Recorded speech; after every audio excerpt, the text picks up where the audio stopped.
So manje i-abortion yona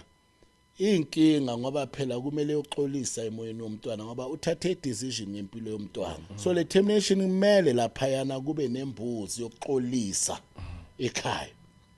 Nokulentuza nokuhlambulula idalwa intukuthelo yabantu abadala ngoba if angakwenzi lokho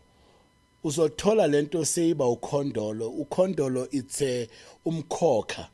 sort of like a generational curse ukuthi umama ube abortile umntwana naye uabortile lo mfana uabortise omunye intombazana igirlfriend yakhe wamnikeza imali ukuthi aborta umzukulu kanjalo iyoyehla leyo nto leyo ibe umkhuba uwenzakala efamilini ngoba lento ayilungiswanga futhi ayivalwanga. Ukubelethisa umphefumulo kusenza spiritually kufana exactly like ukuyolanda umuntu oshonile esibhedlela.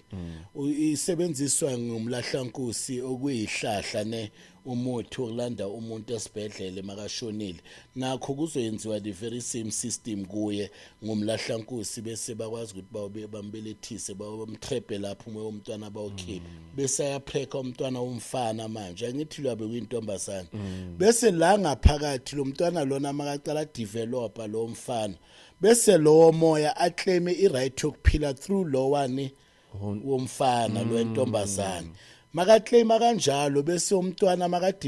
developa kumfana abe nama hormones wani wentombazana uyangizwa. Alright ngisukela indabeni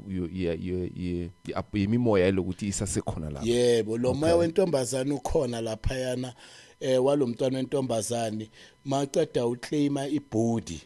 yalo mfana lo mfana une right yokuba umfana bese aphume makaphuma lo mntwana lona asasemncane umntwana omfana kodwa unama curve